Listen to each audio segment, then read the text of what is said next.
Huh? Good evening. Take a seat, Utkarsh. Thank you, sir. So Utkarsh, as we can see that you belong to Indore, Yes, sir. and Sultanpur is your place of birth. Yes. That is Uttar Pradesh and Madhya Pradesh. Yes. Political science and international relation is your optional. BTech, mechanical engineering, and reading non-fiction and writing their reviews on your blog. Yes, sir. All right.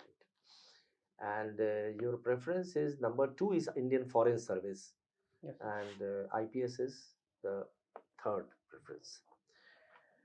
Okay. So let me first of all ask you uh, that many times you must have seen, and this is a case just of observation, that the traffic constable on the road is aiming some machine in the form of a gun towards your car when the car is coming. What is that thing? So it is to gauge the speed of the vehicle, whether was it overspeeding or not. Okay. Speed gun. So, what is the principle on which that thing is based? How do you calculate the speed just by aiming that thing towards your vehicle? Sir, there is this formula in physics in which speed is equal to distance upon time. So it might send some rays which go and uh, come back from the vehicle, and the time taken to move from the gun to the vehicle is calculated. What is the name of that principle? It was discovered by someone, and it is a very famous thing. In fact, the distance, the speed of the stars is also calculated on the same way. It starts with the letter D. Now you tell us. What is it called? So I'm not able to recall. Doppler effect? Yes, sir. Doppler effect. Okay. Thank you. All right. What do you understand by a civil servant doing walk the talk? Sir, it might mean that he is doing what he's saying, and he is true to the principles, and he ensures probity in governance. Okay. So, civil servant, besides walk the talk, what other things are important for a civil servant? Value system. What are the values which you think are important? So he needs to be accountable to the public, and secondly, sir, he has to ensure absolute integrity in his professional as well as personal life. So, what is integrity? So integrity is also a form of walking the talking, because it is when there is coherence in your speech, thought, and action. That means you possess integrity. Okay. Or in other words, would you like to phrase this in the following manner? Uh, do what you say and say what you do. I might, sir. Yeah. Okay. Now, do you think honesty is alone necessary, or there is something other than the honesty also? Honesty, integrity is no doubt required, but what else is required for a civil servant, and which Mr. Modi has been pointing out again and again while making many speeches on civil services day and so on. So what is that which is important, which a civil servant is must possess? It is one of the very important principles of good governance. There are 8 ingredients of good governance. You must have read through them. Yes, sir. Yeah. So what is that thing? It starts with the letter E. So I think a civil servant must be efficient. Efficient, and again E. So effective. Effective. So efficiency and effectiveness. A person may remain honest throughout his life, but he doesn't perform. So he is an unethical public servant. So he must have efficiency and effectiveness. Yes. Delivery, productivity. All right. So what is meant by conflict of interest? Sir, it is a situation that arises when you are in a position to take a decision, and the decision you take might give you certain benefits at a personal level. So in that situation, you are under conflict of interest. Uh, okay, can you give an example? Sir, recently, Srimati Chanda Kochar, who Hmm. was the CEO of ICICI, Yes. since she was heading that bank and a loan was given to a company, and that company had transaction with a company which is owned by her husband. So that was a situation of conflict of interest. Correct, absolutely fine. Now, supposing you are a representative of India at the United Nations and you are asked to speak for a few minutes on justifying the, the place of India as on a permanent member of the United Nations, what are the things that you are going to speak of the Security Council, permanent member of the Security Council?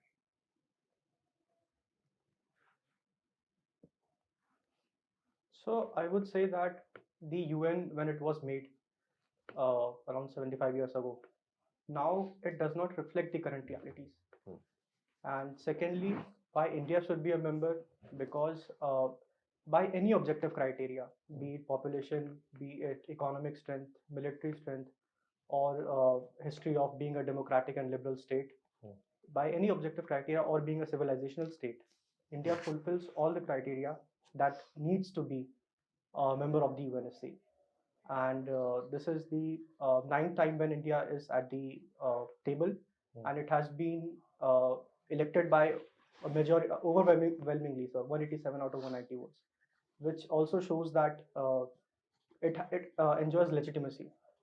And whenever the world faces uh, grave threats like the COVID pandemic, so and the West was not coming up to share their vaccines and their patents, so it was India that stepped up to the demand of the world. So, sir, I would say time has come for a billion voices to find their recognition and their acceptance at the global high table. Okay. Uh, Supposing a constable discovers a bag containing 1 lakh of rupees, someone might have left it there by chance. He finds that there is a name and mobile number written inside, and he rings up that person, and that person he hands over that 1 lakh rupee. He is very happy. He gives 5,000 rupees to that constable. Now, if he accepts that money, do you think it is ethical? If he does not accept the money, what do you think? Should he or should he not? He is giving on his own accord. He is happy because he has got the 1 lakh rupees. Now, what is your opinion? There is no such coercion, there is no such pressure. He's handing over the money. Sir, I see two issues here. So, firstly, when people give a certain reward, say 5,000 rupees, that is to induce good behavior. But, sir, here the case is not of good behavior because the constable is already an honest person. And secondly, sir, he should not accept the money because, sir, what he did was his duty, and he's already getting a salary for that. So, sir, I think he should not take the money. That's my last question to you. In the recent elections, people, 5 states were going to polls. So many questions were put up to the people, and they were really not concerned, most of them, about the unemployment or other problems being faced, public service delivery, and so on. They were happy over the fact that Ayodhya temple has been constructed and Kashi Vishwanath has been given a facelift. Why this shift has suddenly taken place? Is it the right direction? Sir, firstly, I would say this shift has taken place because it was pertaining to a demand of certain section of the people, and there was a certain demand from the people since a long time. So they might have thought that since our demands, decade-long demand has been fulfilled, so they might have considered that a factor. And secondly, sir, I would say that should alone not be a factor and the trend towards which our politics should go. And so, thirdly, I would say that even development was an issue because I come from UP, and so I was there when the elections were taking place. And when I interacted with one or two people, they said that they had got rations during the COVID pandemic, and so people have got the LPG through the scheme, Saubhagya scheme, and the electricity is more than 18 hours in the rural areas. So people are happy with the governance. Coupled with this identity issue, both I think played a. What about the important health role. infrastructure during second wave of COVID-19? Bodies floating in the Ganges River. So, firstly, so that was unfortunate. People forgot that. And So, the only thing on which they concentrated was that here is the two temples, So somehow the mindset has been changing over a period of time. sir, I would not say that because people do not forget the death of their kin. Hmm. So, and secondly, sir, the health infrastructure was overwhelmed across the world because sir, it was a pandemic and we were not prepared for it. Sir, as it is, our investment in health infrastructure is below what is required. So, as unfortunate as it was, sir, things have been taken in the steps have been taken in that direction.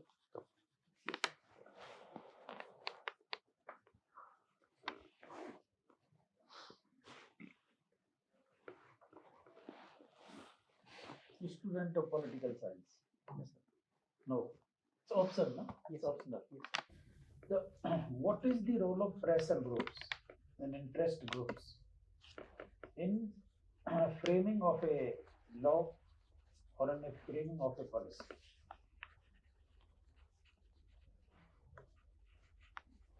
Sir, as the name suggests, the pressure groups apply some pressure on the policy making body of the state to give a direction to the policy where they wanted to like to go.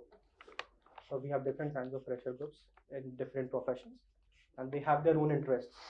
So that is what they do, sir, employing different various means. They pressurize the policy making government. Give example, one or two examples of good policy resulted actually because of these pressure groups and interest groups, and one or two examples of bad policy.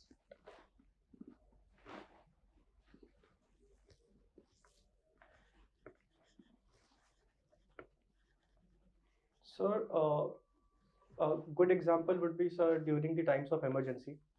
So I would say the whole nation became a pressure group, and because going to 75, 1975. yes, sir. Well, so many see years have passed. We should give example actually from the Very- recent very past, soon. not Okay. There are many, Yeah. many public policies can be deemed as good and some bad on account of the pressure.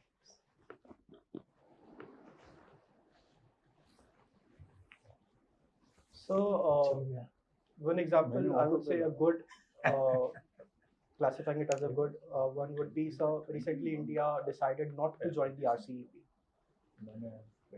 Because there was pressure lobbying from the dairy sector and the steel sector, because the goods from China and Australia and New Zealand would have flooded Indian markets, and so that would have caused certain challenges to our own sectors. And so a bad example, in my opinion, would be the taking away of the farm laws because of the pressure built by the farm lobby. So these two examples are coming to my mind. from Uttar Pradesh. How you will market Uttar Pradesh for investment? There is a national level summit. All the state chief ministers are trying actually that investment come to their states. Now you are also with the chief minister. And your duty is actually to convince the investors to invest in Uttar Pradesh. How you will market your state?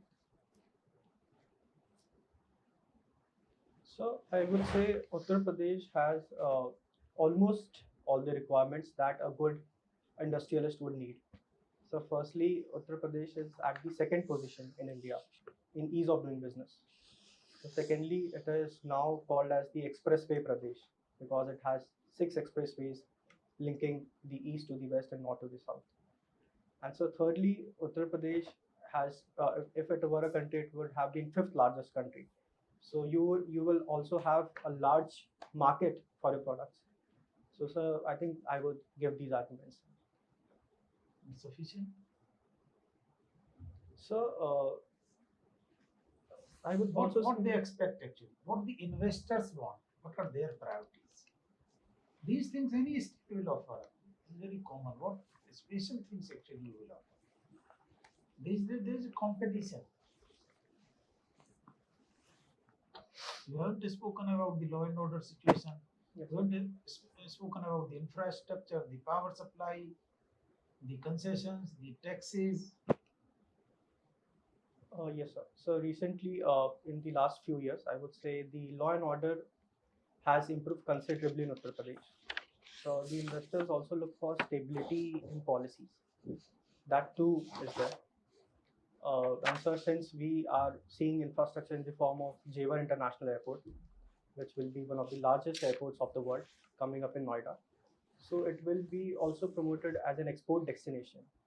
And so we are also seeing national waterways coming up across Varanasi to Haldia. So these two would be factors for consideration. You offer something more to get more investment. Anyway, my last Yes. question: what is the role of local bodies in shaping a democracy? Why they are important in democracy? And why we often forget actually the local bodies when we talk about the administration? So firstly, they are important because they are the first point of contact of people and administration.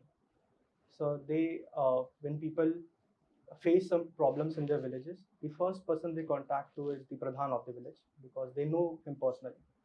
So, sir, democracy, any system, be it democracy or any other system, rests on legitimacy of the people.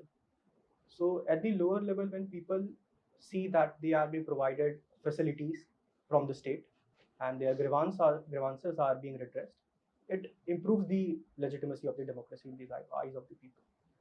And so, coming to the second part, so these are ignored sometimes because there are certain factors to it. So, firstly, I would say there is economic factor. So these are always under a fund crunch. Secondly, sir, there is not a dedicated cadre of bureaucracy for these uh, local bodies. And so finally, I would say there is also sometimes political parameter also, in which the state leaders might think that too much uh, contact of people with the local body might boost the. These are all general things actually. What is their why they are important? Sir, The they are. schemes, the policies, the implementation of those to grassroots level. Yes, We have to talk about that. yes, That's why the local bodies are involved. It is not that there is a pradhan and there is a municipality chairman. They are not important because of that. yes, Okay, thank you. Utkarsh, yes, ma'am. IR and International Relations and Political Science is Yes, your ma'am. optional. Okay. Who's the next foreign secretary? Ma'am, he's Shri Vinay Mohan Patra. Okay. And is it a normal transition promotion or will it raise to further any controversy? Ma'am, there are questions about him superseding some of the current diplomats. For what reason? At least what the media says.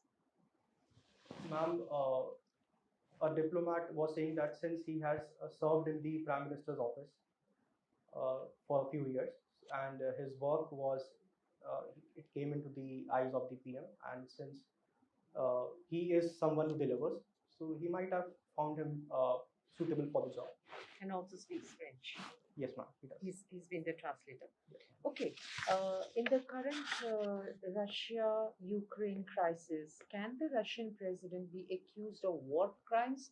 Because the Western world is demanding that he should be tried for the war crimes.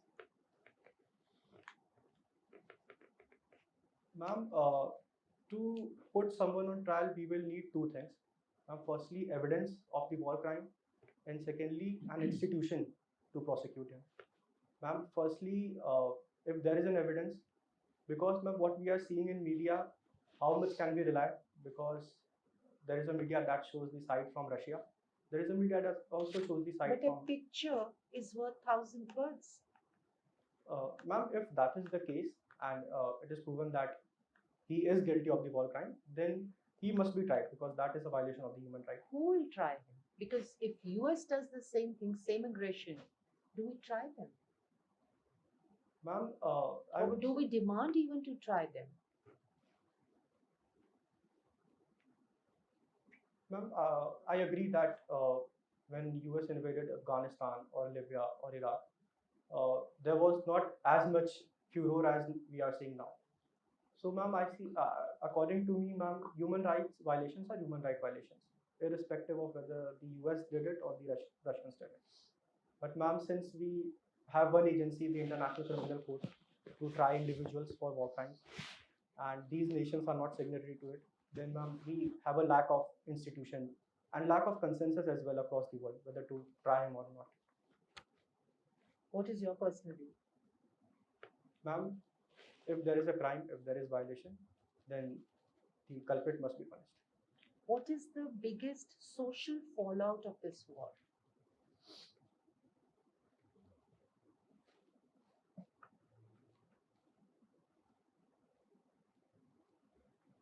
Ma'am, the lives of people have been destroyed.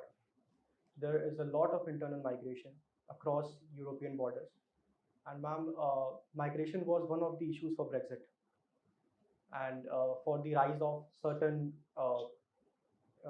authoritarian leaders like Viktor Orban and others. So it might give a rise to more identity crisis. Yeah.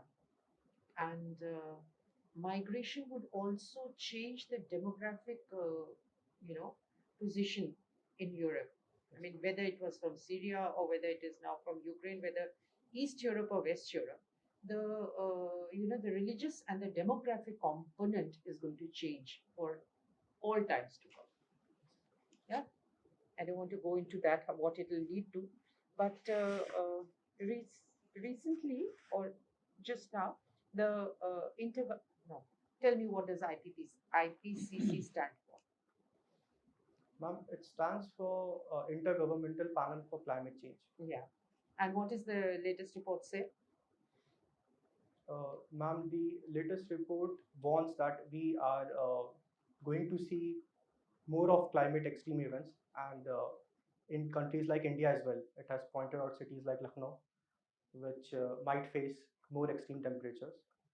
And even by the current efforts, it is very less likely that we would reach the targets of the Paris Climate Summit. What is the target? Ma'am, the target is to reach below 2 degrees Celsius from the pre-industrial levels and try to reach 1.5 degrees To Celsius. maintain 1.5. Yeah. So, but for that, how much of global emissions will have to be reduced percentage-wise by which year? Ma'am, I'll have to see. 43% Okay, ma'am. Thank by 2030. Does it look feasible? Ma'am, it is challenging, but we can try, ma'am. We can try. Okay, thank you. Thank you, ma'am. Okay, so let's continue on Paris Agreement. If we see the statistics since the Rio summit in 1992, the greenhouse gas emissions have increased and are increasing till today. So how do you expect that they will start decreasing tomorrow onwards and will decline by 35 in a substantive manner? Is it a realistic assessment?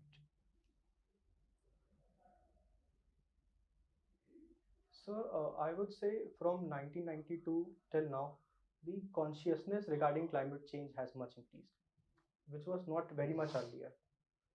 And so, secondly, I would say developing countries like India, are moving forward in this direction, and we will achieve our NDC targets before 2030. And now countries are coming up with climate neutrality goals by 2050 or 70. And so I would say, sir, and since last few years when we had witnessed Australian bushfires or droughts across the world or extreme temperatures, so now the countries are taking steps in this direction. And so I would say that the emission of CO2 is increasing, but we are doing best to achieve the target, the global humanity as a whole, sir. So you feel that there is a more awareness and things may change. Yes, So let's hope for the best. yes, sir.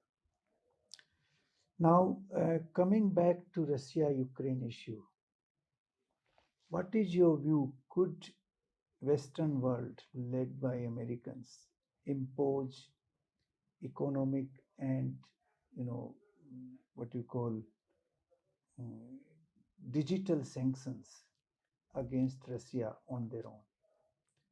For example, my funds are lying in American bank. They impose sanction, I cannot withdraw those funds. Is it justified in an international system? So I would say it is not justified in an international system. And so India too does not recognize unilateral sanctions. But so the tragedy of international system is that we are currently living in a system that was made by the victors of the Second World War, and be it the UN or be it the Bretton Woods institutions, and that led to the dollarization of the world. So now, so I would say it is time that even though it's a dollar, it is difficult to replace dollar as a reserve currency, but countries should look for some alternatives. Okay. So the sanctions should be imposed by the United Nations, not by XYZ countries. Yes, sir. On the other hand, the West European countries talk about freedom of expression. And if you look at all the Russian channels and transmissions have been blacked out completely.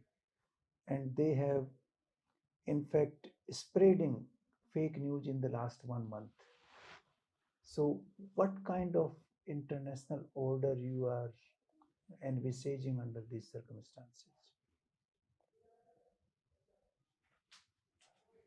So I would say we are moving towards a certain uh, bipolarity, somewhere between bipolarity and multipolarity. So bipolarity because China is rising, and so somewhat multipolarity because even we are rising, and other nations are also rising. So, sir, I would say uh, multipolarity and somewhere between bipolarity and multipolarity is the order that we are moving towards. Okay, anyway. Now moving to back to India. What is the electoral college to elect the president of India? Because the election of the president of India will be due this year. So what is the electoral college and how the value of the vote is calculated?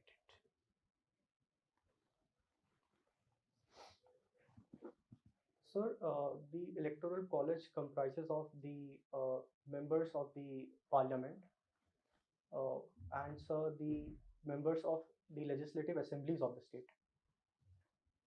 And so different Members, states, sure. sir, All the members.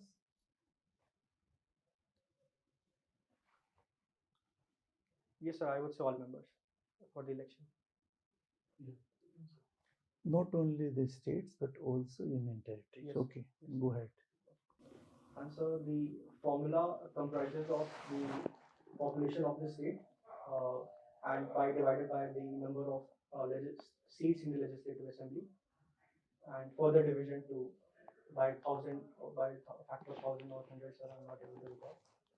And so with this, every MLA gets a certain vote, and that vote depends on the state to state. So it is equal for the members of the parliament. No, that's not the formula. You have to read it. Okay, sir, I will. It's 50% for the members of parliament, remaining 50% for all the 28 states and union territories. And And it is then it always is divided. elected members, not only Elected members. members. It is always elected members. Sorry, Elected sir, I members, will read and this. then that 50% is divided equally amongst all those MLAs. Thank you, sir. Anyway, that is one part. Now you have connection with MP and UP both. Yes. So I'm presuming you now from MP. Okay. Yes. What are the World Heritage sites in Madhya Pradesh? So one is the Sanchi Stupa, the second is the Khajuraho temples, Mhm. and the third is the Bhimbetka caves. Okay. So now coming back to Bhimteka caves, after discovery of these caves, what has changed in the history of the world?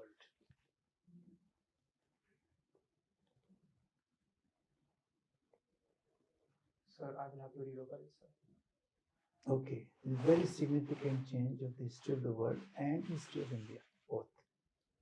Okay, I will have to see, sir. okay. So I think that's all. Thank you from my side. Thanks, sir. Utkarsh, you said you have published a research paper. Yes, sir. What it is about? Sir, it is about solid state welding.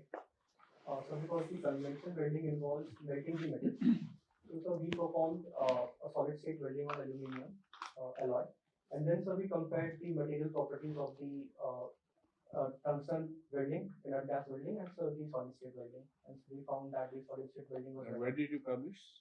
Sir, it was published in the Materials Today proceedings by Scopus. Does it have an impact factor? Sir, it has a side score because sir, it is by Scopus, so it has a side score of around 2, sir. Okay, fine, good. You know, in discussion with sir earlier, you said UN is 75 years old and does not reflect reality. How old is our constitution?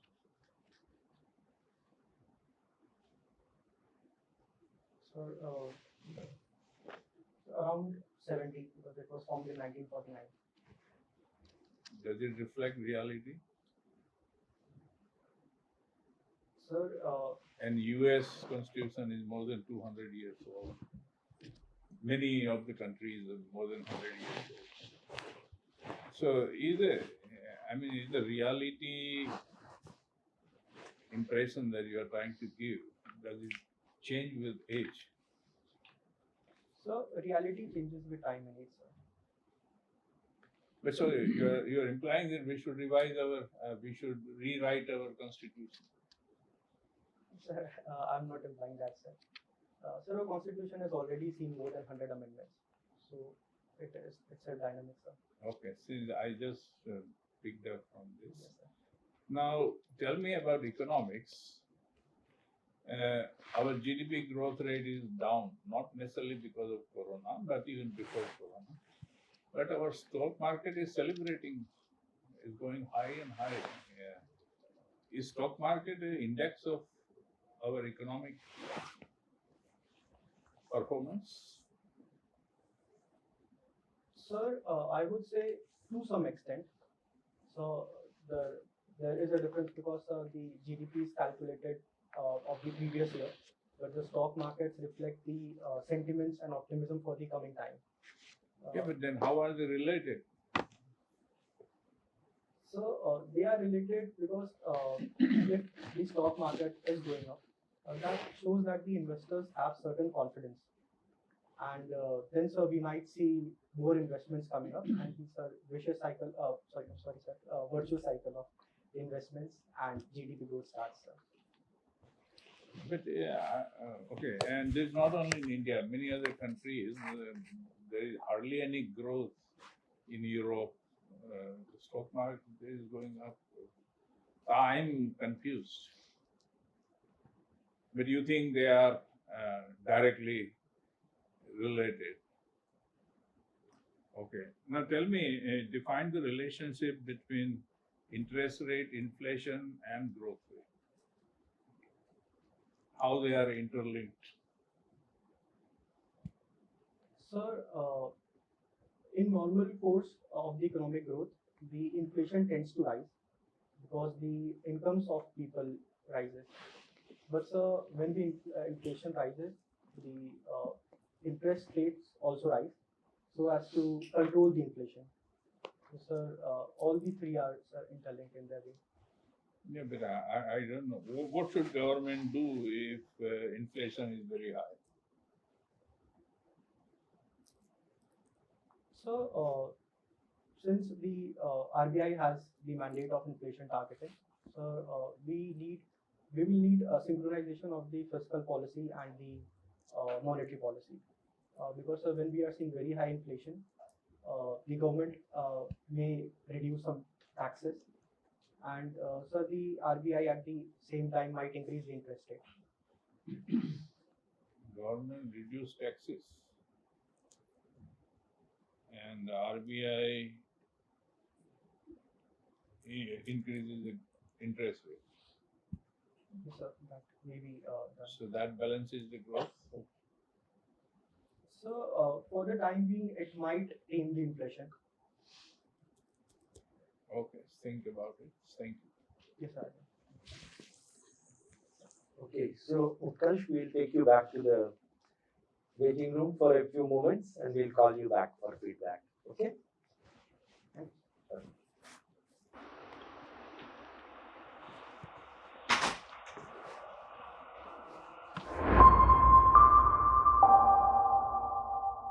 Utkarsh, have a seat. So, Utkarsh, when is your interview fixed? Sir, 20th April. 20th April. Okay, so still you have got about a fortnight almost with you. And first of all, let me ask you, how do you think you performed at this interview? So I would say average was Okay. 2 or 3 mistakes. Okay. I'm regretting. Well, don't lose heart. You have performed very well. You are very good. There is no problem on that.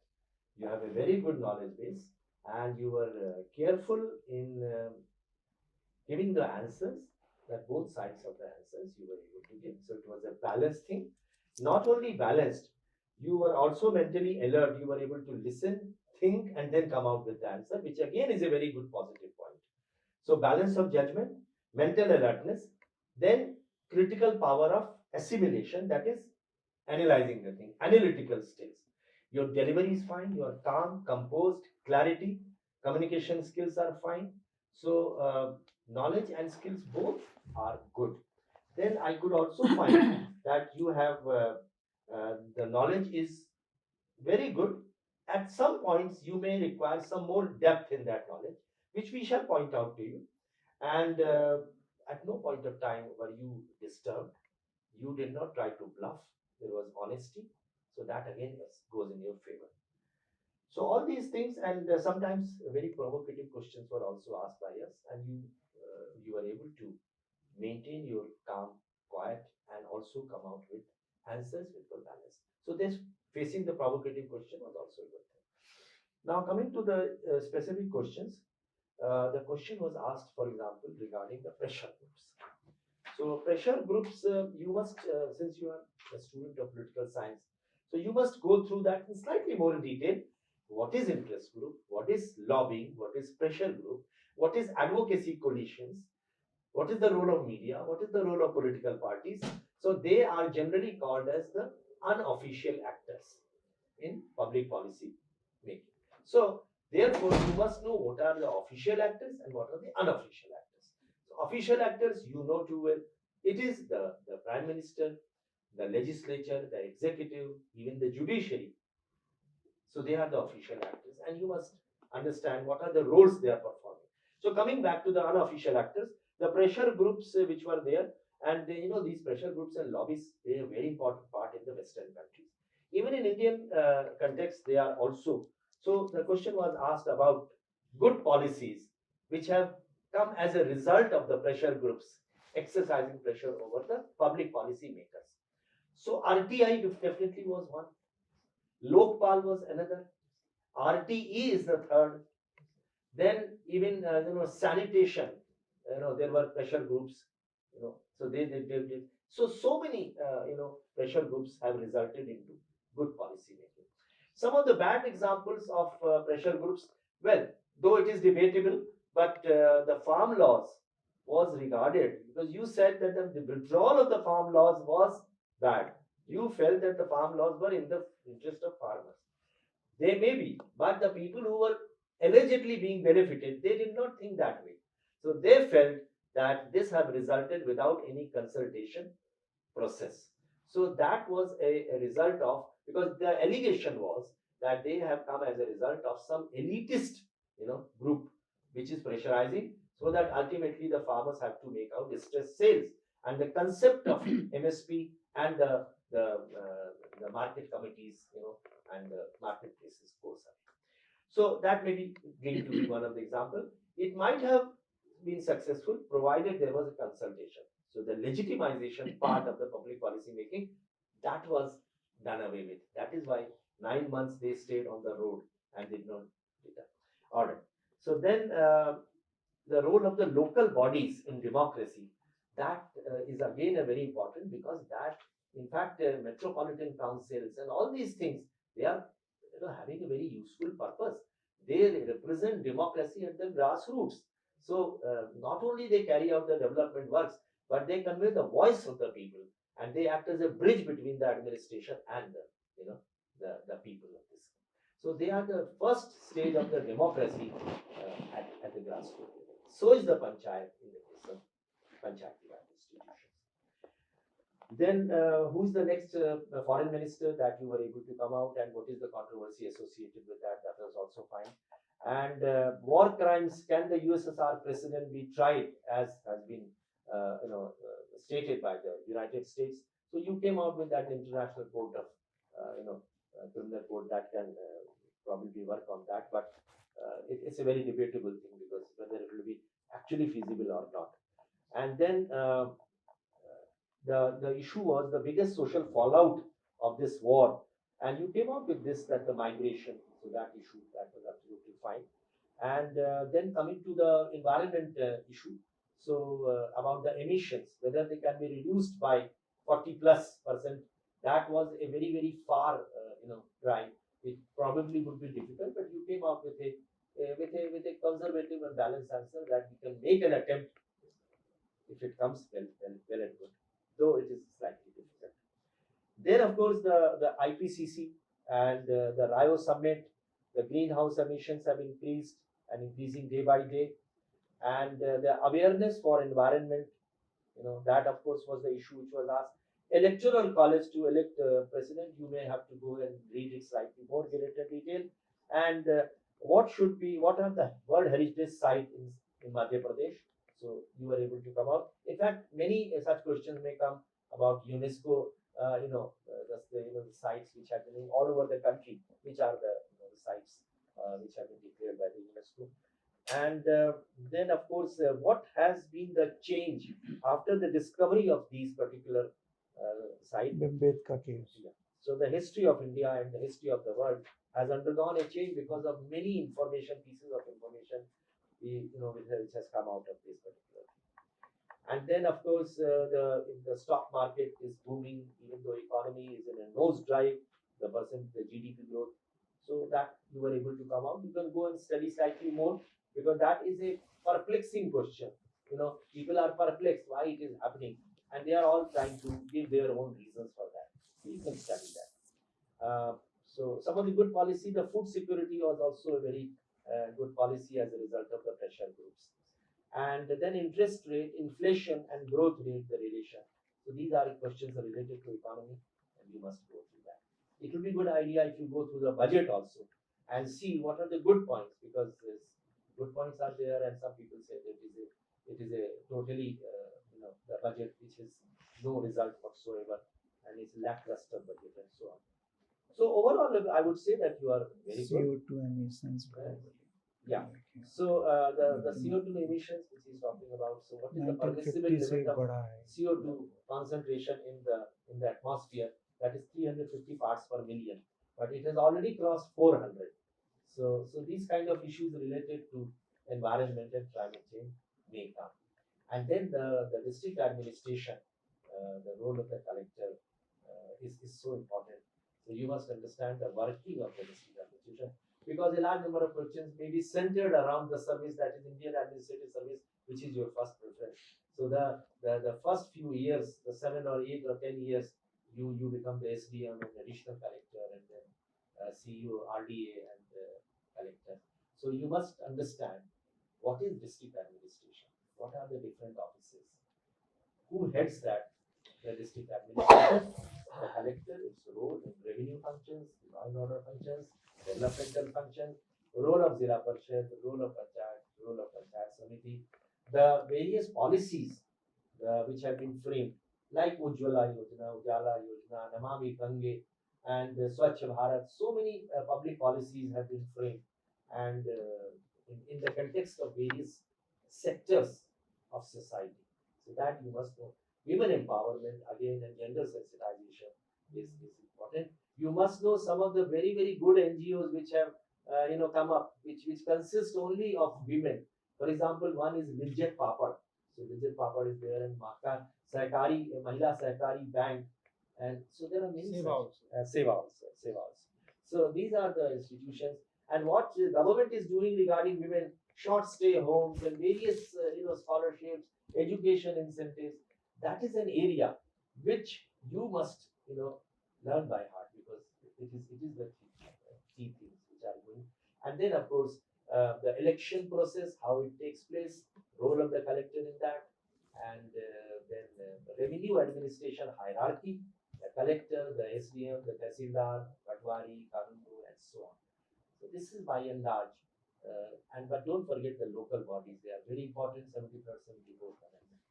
Otherwise, your knowledge about the international affairs is fine. You may have to read slightly more regarding India and its neighbors and the world international position between countries, the role of the United Nations institutions, WHO during COVID times, and other institutions, UNESCO, and so on. So, if you have any questions, you can ask us. Huh? You'll do very well. Only when you have a lot of time, you just go and just sharpen your knowledge slightly more, and remember the supplementaries which may come. So they may not stop at one question only. They may ask you, bombard you with some second, third, fourth question. Therefore, the depth of the knowledge is very important.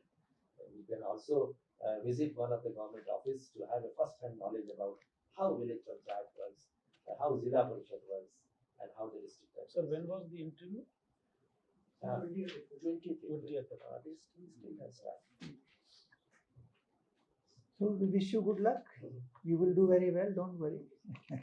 Go smiling. Absolutely, your dress sense is absolutely fine. Absolutely. There's nothing wrong with it. Only thing is that the tie is of red color. Maybe you can choose to have a more sober color on that day. Though it is fine, but it suits, it gels with your coat also. But probably a more sober color would be better. Nothing wrong with what you are wearing. Shirt also can be Shirt can be white. Maybe white would be better. I will wear a blue tie and white shirt. Yeah, that would be fine. All the best. Good You luck. will do very well. Don't worry. All the best. An academy. Let's crack it.